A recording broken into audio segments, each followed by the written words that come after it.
This is part of an ongoing series of research projects on Africa's industrious revolution and the Atlantic empires, the prior plantations and the origins and functioning of the Atlantic system.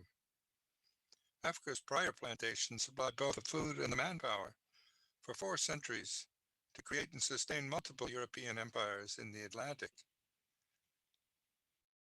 It's referred to as Africa's industrious revolution because it wasn't an industrial revolution. It was based on sheer human manpower, not the use of draft animals for the most part.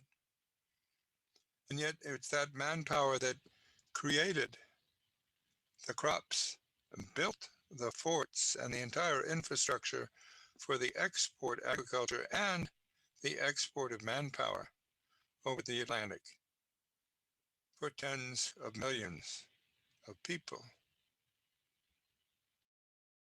This is ongoing research that needs to take into account both the historical cartography, the forthcoming archaeology of the different forts and garden plots, and in fact, entire plantations that supply the food for the transatlantic trip. These then are some of the troubling chapters in the political ecology and history of West African agriculture.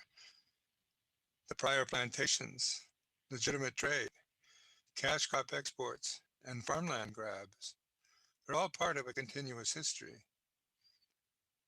And they're troubling chapters to begin with and to end with. Dan McCall inspired some of this research to begin with his emphasis and appeal for further works in ethnobotany.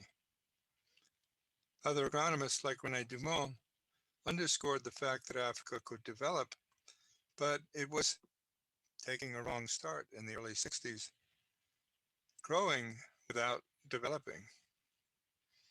And of course, historians have underscored how Europe underdeveloped Africa precisely by emphasizing export agriculture in cash crops, while Africa as a whole came to depend upon imports of foodstuffs. So this is something that takes a look at the full sweep of agrohistory in West Africa, and will continue for years to come as further archaeology, historical cartography, and detailed study of the agricultural policies of colonial empires continues.